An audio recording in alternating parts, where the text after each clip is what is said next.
Craig, I can only imagine how anxiety-inducing it is to just be waiting for that letter, that email. Yeah, and it is a case that this is just, sort of a week-to-week thing, day-to-day thing for employees of you just don't know when sort of that tap on the shoulder, or in the case of Tesla, the as we put it in the story today, the Dear Employee email. Employees getting these messages that don't address them by name, that reveal that they are leaving the company, that they're being let go. This is just something that's continued to roll for weeks and weeks now, and we report exclusively in this story that it is something that is expected to continue at least through June. So this is a company that, as we know, has been going through a lot of tumult, and some of this has very much been self-inflicted and sort of raises questions about execution in the midst of this sort of cloud hanging over your head every day if you're working at Tesla. I mean, morale must be taking a hit, Craig. And I'm interested in also the confusion that has reigned around the supercharger team, for example, the fact that was axed and then seemingly brought back in some sort of guise. How committed to overall job cuts does the company seem to be?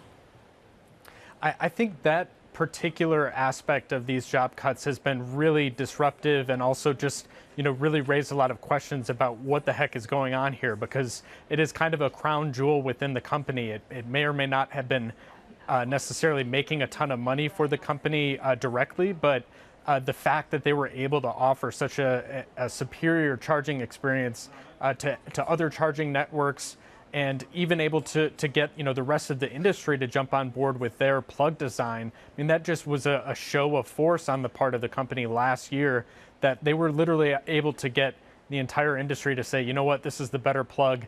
We'd like to be able to use Tesla's network. And the industry is still pursuing that in spite of the fact that some of these companies have not been able to get anybody on the phone who runs that part of the business, which is really an issue for these companies, given the bet that they're making here.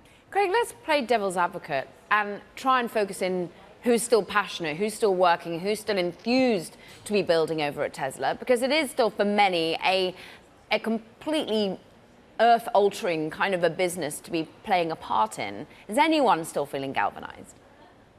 I think Musk is actually, interestingly, trying to push that just in the last few days on X. He's engaging with people who are sort of, calling out the idea that the media was predicting Twitter's demise, when he came into that company and slashed its workforce.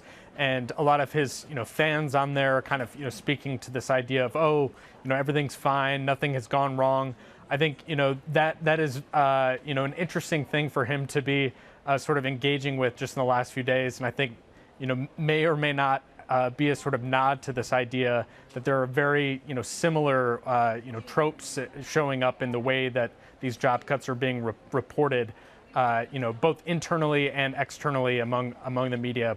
But I would just note that this is not just the media reporting this. This is, current or former Tesla employees describing this sort of state of affairs at the moment. Yeah, taking to LinkedIn to really talk about how painful this is as an individual, how this affects your family and your mental health.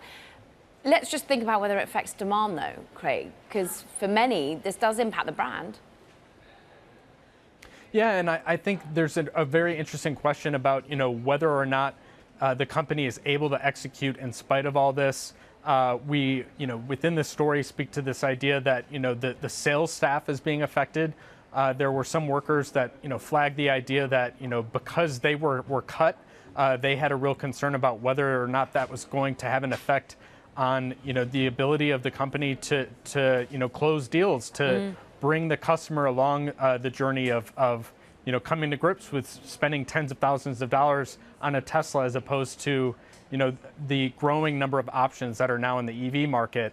And so, that is really going to be something to watch when this company reports second quarter deliveries, because it also, Musk set a high bar and said, what, we think the second quarter will be much better than the first quarter. The first quarter was dismal, and whether or not, they can execute is really going to be important.